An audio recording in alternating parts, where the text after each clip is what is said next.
మొత్తం చెడిపోయింది, కానీ లోతు కుమార్తెలను వాళ్ళు ముట్టల. ఊరు మొత్తం చండాలం, కానీ లోతు కుమార్తెలను ముట్టల. ఎందుకో తెలుసా? లోతు గవిని యొద్ద ఉన్న పెద్దలలో ఒక పెద్దగా ఉన్నాడు. ఆ ఆధిక్యత పొందినందున పెద్ద కుమార్తెలను ముట్టలేదు వాళ్ళు. అందుకే దేవుడు లోతు ఇంటికి వచ్చినప్పుడు, ఇద్దరు వ్యక్తులుగా వచ్చినప్పుడు, వారిని మేము కూడినట్లు బయటికి రమ్మని చెప్పని వీళ్ళు పిలిచినప్పుడు లోతు అంటాడు, పురుషుని ఎరగని ఇద్దరు కుమార్తెలు నాకున్నారు, వారిని మీ కొరకు ఇస్తాను. దయచేసి నా ఇంటిని ఎడుకొచ్చిన ఈ బాటసార్లు మీరు వదిలేసేయండి అన్నప్పుడు అక్కడ స్త్రీలను గురించి, తన కుమార్తెలను గురించి ప్రస్తావిస్తాడు. దీన్ని బట్టి మనకేమర్థమవుతుంది? లోతు అక్కడ ఒక పెద్దగా ఉన్నాడు, లోతు కొన్ని సంవత్సరాలు అక్కడ ఉన్నాడు. అంతేకాదు, వాళ్ళ ఆ దుర్మార్గుల కామ వికారయుక్తమైన నడవడి, ఆ దుష్ట చేష్టల వల్ల రోజు గాయపడేవాడు. అంతటితో ఆగిపోలా, లోతు వారికి హెచ్చరిక కూడా చేశాడు. అన్నలారా, ఇది మంచిది కాదు.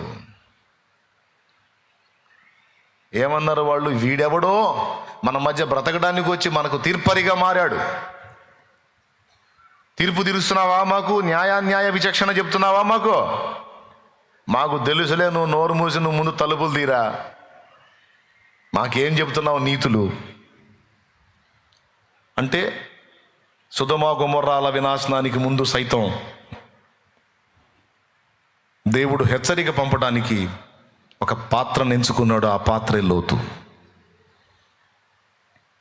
దేవుడు కృపగల దేవుడు అండి. మన వైఫల్యాలను కూడా ఆయనకు అనుకూలంగా మార్చుకొని వాడుకోగల దేవుడు. మన ఓటములను కూడా తనకు అనుకూలంగా మార్చుకొని వినియోగించుకోగల సమర్థుడు మన దేవుడు. కాబట్టి ఇక్కడ ఫస్ట్ పాయింట్లో మనం గ్రహించాల్సింది ఏంటంటే, ఒక సమాజాన్ని దేవుడు దర్శించాలనుకున్నప్పుడు, శిక్షించాలన్నా రక్షించాలన్నా కూడా ఆ సమాజానికి ప్రకటించేటువంటి వ్యక్తులను ఏర్పరచుకుంటాడు.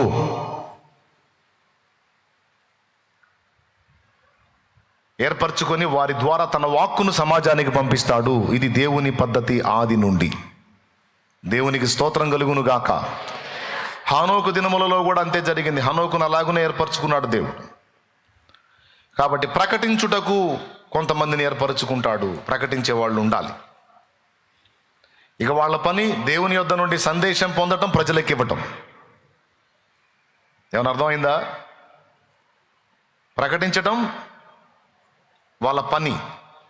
నినివే పట్టణము నాశనము కాకుండా యోనాను ఏర్పరచుకొని, యోనా నేను పోను అని మల్లబడితే సముద్రంలో పడేటట్టు చేసి తిమింగలం కడుపులో 3 రోజులు నానబెట్టి యోనాకు సానబెట్టి తీసుకెళ్ళి ఆ నినివే పట్టణస్థుల ప్రాంతానికి ప్రకటింపజేశాడు. అట్లా మీరు గమనిస్తే ప్రతి తరములోనూ ప్రతి జనములోనూ దేవుడు సమాజం మీదికి శిక్ష రప్పించాలన్నా, సమాజానికి రక్షణ రప్పించాలన్నా ముందు సమాజానికి ప్రకటించేటువంటి సమాచారకుల్ని ఖచ్చితంగా ఏర్పరచుకుంటాడు. మీలో కొంతమంది అట్టివారై ఉన్నారు, మనలో కొంతమంది అట్టివారం. ఆయన ప్రకటన సమాజానికి అందించే వారముగా మనల్ని ఏర్పరచుకున్నాడు. వాళ్ళకి అది భారం, వాళ్ళకి అదే భారం. ఎప్పుడు ప్రకటిస్తూ ఉంటారు, హెచ్చరిక చెప్తూ ఉంటారు, జాగ్రత్త చెప్తూ ఉంటారు, దేవుని సందేశాలు అందిస్తూ ఉంటారు, జాగ్రత్త చేస్తూ ఉంటారు. వాళ్ళ హృదయంలో దేవుడు పెట్టిన భారం అది, దేవుడు వారికి ఇచ్చిన పిలుపది. ఇక వాళ్ళ నోరు మూతపడతాం.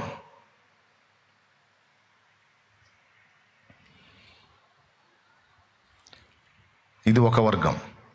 రెండవది, ఒక సమాజాన్ని దేవుడు శిక్షించాలన్నా రక్షించాలన్నా ప్రకటిస్తాడని చెప్పి మొదట చెప్పాను కదా. రెండవది వచ్చేసి, ఒక సమాజాన్ని దేవుడు దర్శించి రక్షణలోకి నడిపించి ఆ సమాజంలో దేవుడు తన బాహు చాపి కార్యాలు నెరవేర్చాలంటే, ఆ సమాజంలో జరుగుతున్న సాతానీయ కుట్రలను నాశనం చేయాలి అంటే మళ్ళీ ఇంకొక టీంని ఏర్పరచుకుంటాడు. అది యెహోవా జ్ఞాపకకర్తల గుంపు, విజ్ఞాపన వీరుల గుంపు. ప్రార్థనా పరుల్ని కొంతమందిని ఏర్పరచుకుంటాడు. వారి చేత విజ్ఞాపన చేయిస్తాడు. ఆ ప్రార్థనలన్నిటినీ ఆలకించి జవాబుగా సమాజాల్లో దేవుడు తన కార్యాలు జరిగిస్తాడు. ఓ భక్తుడు అన్నాడు, భూమి మీద దేవుడు చేస్తుంది ఏమీ లేదండి, తన భక్తుల ప్రార్థనకు జవాబులు మాత్రమే ఇస్తున్నాడు, ఇంకా వేరే పని ఏం చేయటల్లా దేవుడు అన్నాడు. దేవుడు భూమి మీద ఏం చేస్తున్నాడు అంటే, ఒక భక్తుడు అన్నాడు, భూమి మీద తన భక్తుల ప్రార్థనకు జవాబులు మాత్రమే దేవుడు ఇస్తున్నాడు, అంతకు మించి ఇంకేం చేయటం లేదు, ఇంకేం చేయటానికి కూడా లేదు. దేవుడు ఏం కదలాలన్నా కూడా భక్తుల ప్రార్థన వలననే తప్ప మరింకో రకంగా కాదు.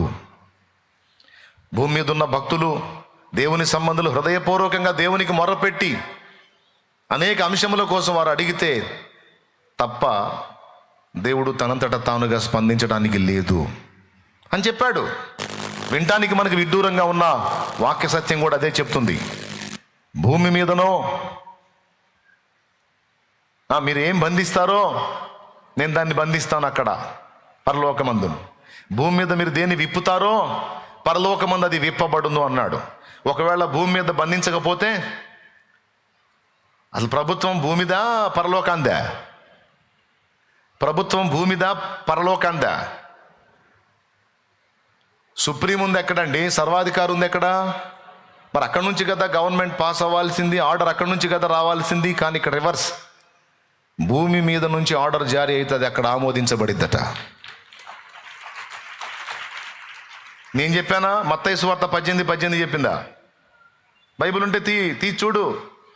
భూమి మీద మీరు వేటిని బంధింతురో అవి పరలోకమందును బంధింపబడును. ఒకవేళ బంధించకపోతే భూమి మీద బంధింపబడవు. భూమి మీద మీరు వేటిని విప్పుదురో అవి పరలోకమందును విప్పబడునని మీతో నిశ్చయముగా చెప్పుచున్నాను అన్నాడు. భూమి మీద దేన్ని విప్పుతారో అది అక్కడ విప్పబడిద్ది. అంటే ఇక్కడ ముందు ఆమోదించి సంతకం పెడితేనే అక్కడ పర్మిషన్ వచ్చింది. ఇక్కడ ఆమోదం జరగకపోతే అక్కడ నుంచి రాదు. అంటే ఇప్పుడు ఏది దేన్ని బ్యాలెన్స్ చేస్తుంది, ఏది దేన్ని కమాండ్ చేస్తుంది, ఏది దేన్ని కంట్రోల్ చేస్తుంది? మీరు చెప్పండి. భూలోకమే పరలోకాన్ని నియంత్రిస్తుంది. ఇది వింత, కానీ తన భక్తులకు దేవుడిచ్చిన ఆధిక్యత. ఇంకంతమించి ఏం చేశాడు? మీరు చెప్పండి నేను చేస్తాను అంటున్నాడు అక్కడ కూర్చొని. మీరు విప్పండి అది విప్పబడిద్ది, మీరు బంధించండి అది బంధించబడిద్ది, అంతే అని. అది ఏ సందర్భంలో చెప్పాడు? ప్రార్థనను గురించి మనకు అర్థమయ్యేటట్టు అక్కడ పాయింట్ అందించాడు. అక్కడ ప్రార్థన గురించే మాట్లాడతాడు. ఆ కిందికి వస్తే మీరు ఎక్కడ భూమి మీద ఇద్దరు తాము వేడుకొను దేని గురించి అయినను ఏకీభవించిన ఎడల అది పరలోకమందున నా తండ్రి వలన వారికి దొరుకునని మీతో చెప్పుచున్నాను. అది చూడండి. మరియు మీలో ఇద్దరు తాము వేడుకొను దేని గురించి అయినను భూమి మీద ఏకీభవించిన ఎడల అది పరలోకమందున నా తండ్రి వల్ల వారికి దొరుకునని మీతో చెప్పుచున్నాను. ఏకీభవించుట అంతటితో ఆగిపోదామా? 21 కూడా చదివితే ఇలా ఉంది చూడండి. 20 ఏలయనగా ఇద్దరు ముగ్గురు నా నామమున ఎక్కడ కూడి ఉందరో అక్కడ నేను వారి మధ్యన ఉందునని చెప్పాను. దేవునికి స్తోత్రం. హల్లెలూయా. బంధించుటైనా విప్పుటైనా, ఇద్దరు ఏకీభవించుటైనా, ఇద్దరు ముగ్గురు కూడి ఉండుటైనా, ఈ 4 విషయాలు కూడా ప్రార్థనకు సంబంధించిన అంశం. Praise the Lord. ఇప్పుడు దీన్ని బట్టి చెప్పండి, భూమి మీద దేవుడు ఏం చేస్తున్నాడంటే పరిశుద్ధుల ప్రార్థనలకు జవాబులు తప్ప ఏం చేయటం లేదు.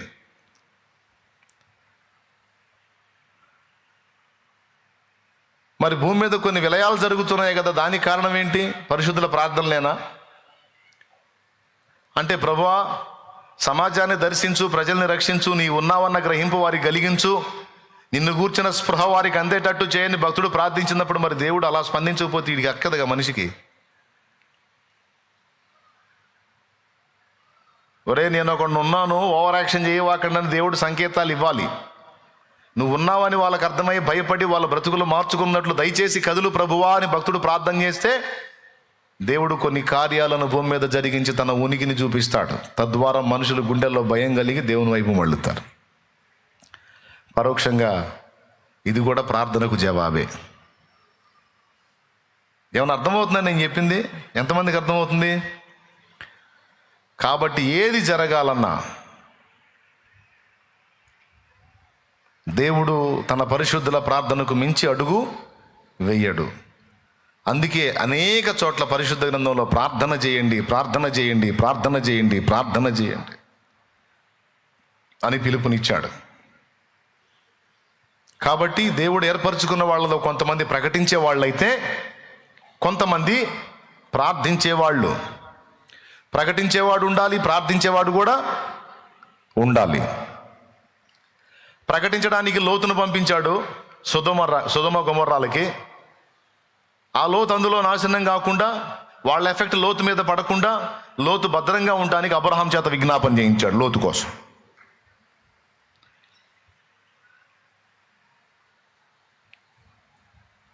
అవునా? ఆ నాశనం మందు లోతు పాడు కాకుండా దేవుడు అబ్రహామును జ్ఞాపకం చేసుకొని లోతును తప్పించను అనుంది. ప్రకటించేవాడు ప్రకటించడానికి పోతే వాని పక్షంగా ప్రార్థించేవాడు ప్రార్థించాలి. లేకపోతే ప్రకటించేవానికి ఒక ప్రమాదం ఉంది, భ్రష్టత్వం వాని వెంటనే తిరుగుతూ ఉంటుంది. తెలుసా మీకు? ప్రకటించేవాడిని ప్రొటెక్ట్ చేసేది ప్రార్థనా పరులే. ప్రార్థనా పరులు ప్రార్థన అనే ప్రాకారాన్ని ప్రకటించేవానికి వెయ్యకపోతే కొన్ని నష్టాలు జరుగుతాయి. వాని ప్రకటన నిస్తేజం కావచ్చు, లేదా వానిలో ప్రకటన ఆసక్తి తగ్గిపోవచ్చు. ప్రకటన ఆసక్తి అంటే దేవుని గురించి ఇతరులకు పరిచయం చేయటం అనే ఆసక్తి సన్నగిల్లొచ్చు. లేదా ఇతరులకు ప్రకటించి ప్రకటించి ప్రకటించి తానే ఆత్మీయతలో దిగజారిపోయి భ్రష్టుడవచ్చు. ఇవన్నీ గ్రంథంలోనే ఉన్నాయి. అనేకులకు ప్రకటించిన పిమ్మట నేనే భ్రష్టుడు నగుదునేమో అనుకొని నా శరీరమును నలగొట్టుకొని దాన్ని లోబరుచుకొనుచున్నానని పౌలు అన్నాడు. 1 కొరింథీ 9వ అధ్యాయము 27వ వచనం ఒకసారి చూడండి. ప్రకటించేవాడికి ఎంత డేంజర్ ఉందో చూడండి. గాలిని కొట్టినట్టు నేను పోట్లాట్లో లేదు గాని, ఒకవేళ ఇతరులకు ప్రకటించిన తరువాత నేనే భ్రష్టుడనై పోవుదునేమో అని నా శరీరమును నలుగుగొట్టి దాన్ని లోపరుచుకొనుచున్నాను. ఇతరులకు ప్రకటించిన తరువాత భ్రష్టుడైపోవటం ఏంటి? చిన్నప్పుడు కోడిగుడ్డు బుడ్లను వచ్చే లాంతర్లు దీపాలు వచ్చాయి కదా, చిన్న చిన్నవి. ఆ దీపం మనం వెలిగించి పెడితే ఇంట్లో చుట్టూ ఇంటి మొత్తం వెలుగు ఉంటుంది, కానీ దీపం కింద చీకటి ఉంటుంది. ఎంతమందికి తెలుసు? ఇంటి మొత్తానికి వెలుగు ఉంటుంది, ఆ దీపం పెట్టిన ప్లేస్లో మీరు గమనిస్తే దీపం కింద రౌండ్గా నల్లటి చీకటి ఉంటుంది. ఏమన్నా గుర్తుందా? చిన్నప్పుడు మనం చదువుకోవడానికి వెళ్ళినప్పుడు సీసాలని దీపాలుగా చేసుకొని వెళ్ళేవాళ్ళం కదా. అప్పుడు కరెంటు కోతలు ఎక్కువ ఉండే. ఆ దీపాలు పెట్టుకొని చదువుకోవాలి. ఆ దీపం వెలిగిస్తే దాని కింద చిక్కటి నల్లటి చీకటి ఉంటుంది. అవునా? లేదు, ప్రయోగం చేయాలంటే మార్కెట్లో దొరికిద్దిగా, ఇప్పుడు కూడా దొరుకుతాడు. తీసుకెళ్ళి వెలిగించి చూడండి ఏమైంది, శాలేమన్న చెప్పినట్టు ఉంటుందో లేదో అని. అట్లాగా ప్రకటించేవానికి శత్రువు వెన్నంటి ఉంటాడు వాడు. ఎందుకంటే ఇతరులకు ప్రకటించేవాడిని భ్రష్టత్వంలోకి నడిపిస్తే, ప్రకటించేవాడే లేకుండా నాశనం అయితే గొడవ ఉండదు కదా. అందుకని ప్రకటించే వాళ్ళని ప్రత్యేకంగా టార్గెట్ చేస్తాడు సైతాను. ఏ విధంగా అంటే ముందు చెప్పాను, ప్రకటనాసక్తి వాళ్ళతో తగ్గిపోయేటట్టు కుట్ర చేస్తాడు. ఇతరులకు దేవుణ్ణి పరిచయం చేసే విషయంలో వారు ఆసక్తిలో దిగజారిపోయేటట్టు. రెండవది, ఇతరులకు ప్రకటించి ప్రకటించి ప్రకటించి వీరు భ్రష్టత్వంలోకి వెళ్ళేటట్టు వీళ్ళని శోధిస్తాడు. లేదా వీళ్ళు ఎక్కడ తిరిగి ప్రకటిస్తున్నారో ఆ లోకపు ఛాయ వీరి మీద పడేటట్టు వాడు కుట్ర చేస్తాడు. ఈ 3.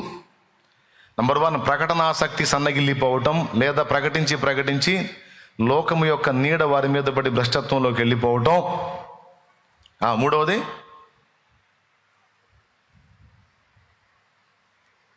ఏమో,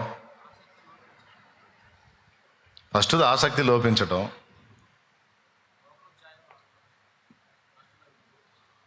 ఏ లోకంలో వీళ్ళు తిరిగి ప్రకటిస్తున్నారో దాని ఎఫెక్ట్ వాళ్ళ మీద పడేటట్టు చేసి. ఇప్పుడు లోతున్నాడు అక్కడ. లోతు సొదొమలో ఉన్నాడు. సొదొమలో జరుగుతున్న సన్నివేశాలు రోజు చూస్తున్నాడు. కానీ గొప్ప విషయం ఏంటంటే, అంత దారుణంగా వాళ్ళు జీవిస్తున్న వాళ్ళ మధ్య లోతు నీతిగానే ఉన్నాడని బైబిల్ చెప్పింది.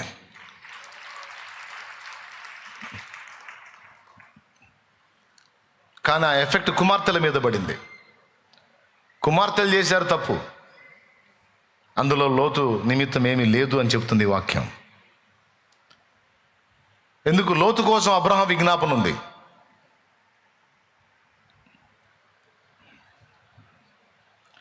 ప్రకటించేవాడిని భ్రష్టత్వం కాచుకుంటుంది, ప్రకటించేవాడిని పాపం కాచుకుంటుంది, ప్రకటించేవాడిని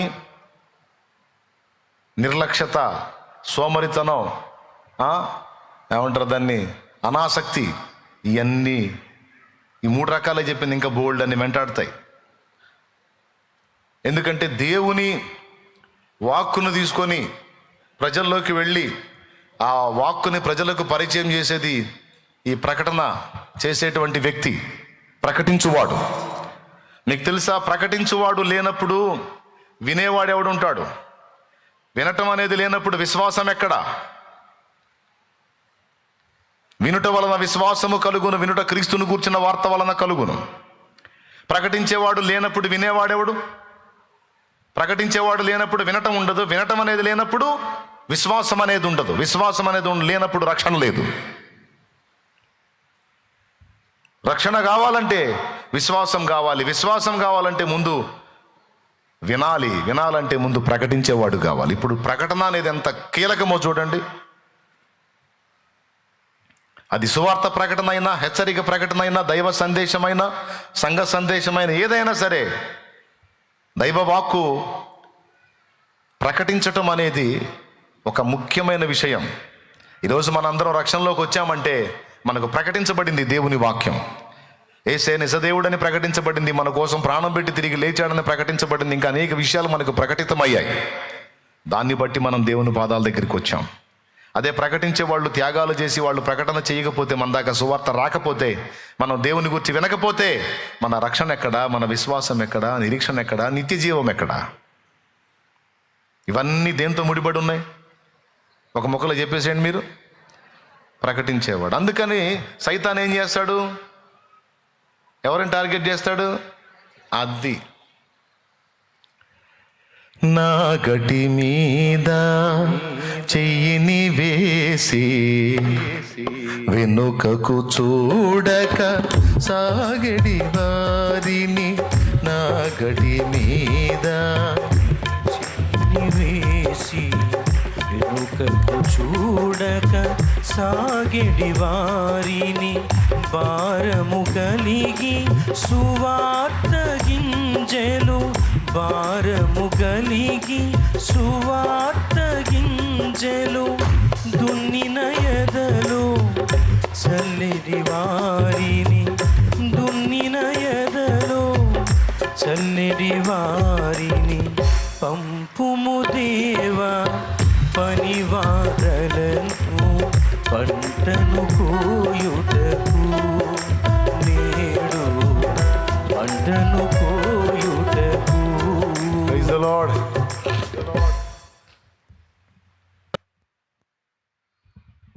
ప్రకటించేవాడు కావాలి, ప్రకటించేవానికి సపోర్టుగా ప్రార్థించేవాడు కావాలి. అందుకు కొంతమందిని ప్రకటన కోసం ఎంచుకుంటే, కొంతమందిని ప్రార్థన కోసం ఎంచుకుంటాడు. ఒకరికొకరు సహకారం. కొంతమందికి ప్రకటన మీద ఆసక్తి ఉండదు, ప్రార్థన మీద ఆసక్తి ఉంటుంది, ఆ భారం ఇస్తాడు. అలాగున ప్రకటించేవాడికి ఎన్నో శోధనలు ఉంటాయి. ప్రజల మధ్యలోకి వెళ్ళాలి, లోకస్తుల మధ్యలో తిరగాలి, ఆ లోకం తన మీద పడకుండా ఉండాలి. శత్రువు ఎప్పుడు వీళ్ళని టార్గెట్ చేస్తూ ఉంటాడు, ఏదో ఒక విధంగా వీళ్ళని డ్యామేజ్ చేయాలి. కొన్నిసార్లు ప్రకటించేవాడు ఏ అపరాధం తనలో లేకపోతే గంభీరంగా ప్రకటిస్తాడు, ఏదన్నా పొరపాటు తన నుండి జరిగితే ప్రకటన మానేస్తాడు.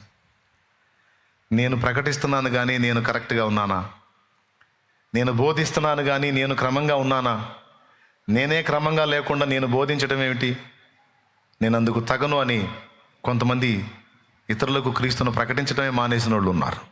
ఎందుకు? వాళ్ళ అపరాధంలో పడి, నేనే అపరాధం చేశాను, అపరాధిగా ఉన్నాను, ఇతరులకు ఆయన్ని పరిచయం చేసే హక్కు నాకు లేదని ఆత్మన్యూనత భావంలోకి వెళ్ళిపోయి దిగజారిపోయి సువార్త ప్రకటనను మానుకున్న వాళ్ళు ఉన్నారు. రకరకాలుగా దాడి, కుటుంబ సమస్యలు ఒక పక్క, శారీరక సమస్యలు ఒక పక్క, మానసిక సమస్యలు ఒక పక్క, ఆర్థిక సమస్యలు ఒక పక్క, ఆత్మీయ సమస్యలు ఒక పక్క, లోకాశల శోధన ఒక పక్క, వీటన్నిటిని తప్పించుకుంటూ వాడు ప్రకటించాలి. అందుకే పౌలన్న అంత గట్టిగా చెప్పాడు, ఇతరులకు ప్రకటించిన పిమ్మట నేనే భ్రష్టుడు నగుదునేమో. అంటే వీనికి ఆ భ్రష్టత్వం అనే ప్రమాదం వెంటాడుతూ ఉంటుంది. మరి ఎవరు సేవ్ చేయాలి అతన్ని? కంట్లో నలుసుబడింది, కన్ను తీసుకోలేదు. లేదా కాల్లో ముళ్ళు గుచ్చుకుంది, కాలు తీసుకోలేదు. కాలికి ముళ్ళు గుచ్చుకుంటే తీయటానికి దేవుడు చేతిని డిజైన్ చేశాడు. ఈ చేతుల పని ఏంటో తెలుసా? అన్నిటినీ ప్రొటెక్ట్ చేయటం, కంటిని, చెవుల్ని, ముక్కుల్ని, అంత సమస్తాన్ని కూడా భద్రపరచటం చేతుల పని. ఒక అవయవం ఇంకొక అవయవానికి సపోర్ట్ చేసుకుంటేనే మనిషి శరీరం ప్రశాంతంగా ఉంటుంది. ఒక అవయవం మరొక అవయవాన్ని సపోర్ట్ చేయాలి, భద్రపరచుకోవాలి. అప్పుడే శరీరం అనే వ్యవస్థ నడుస్తుంది. అలాగే సంఘం కూడా అనేక అవయవాలుగా ఉండినను క్రీస్తు శరీరమై ఉంది అనేది దేవుని వాక్యం చెప్పింది. ఇందులో ఒక టీంకి సపోర్ట్ చేయాలి. ఇది ఖచ్చితంగా దేవుడు నియమించిన క్రమం, చట్టం. అందుకే నేను 2 చేతులు ఎత్తి దండం పెట్టి మరీ చెప్పా. ఇప్పుడు కాదు, సంవత్సరాలుగా చెప్తున్నా. ఖచ్చితంగా నేను ఇతరులకు ప్రకటిస్తున్నా. మాట ద్వారా, పాట ద్వారా, పుస్తకం ద్వారా ఎన్ని అవకాశాలు ఉంటే అన్ని రూట్లలో నేను దేవుని గురించి లోకానికి పరిచయం చేయడానికి ఇష్టపడుతున్నా.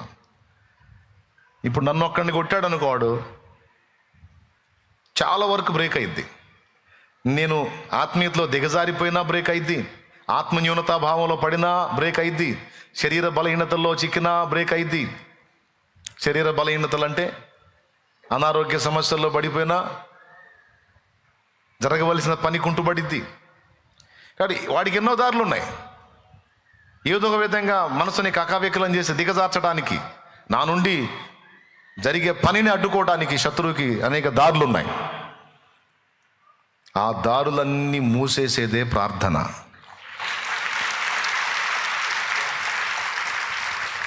దయచేసి ప్రార్థనా సేవని తక్కువ అంచనా వేయొద్దు. ప్రకటించటం గొప్ప సేవ అయితే, ప్రకటించేవాడిని ప్రొటెక్ట్ చేయటం అనేది ప్రార్థనా సేవ. అది ఇంకా జటిలమైంది, కీలకమైంది, శ్రేష్టమైంది. ప్రకటించిన ప్రకటనలు కూడా విజయవంతం కావాలంటే కూడా ప్రార్థనలోనే ఉంది.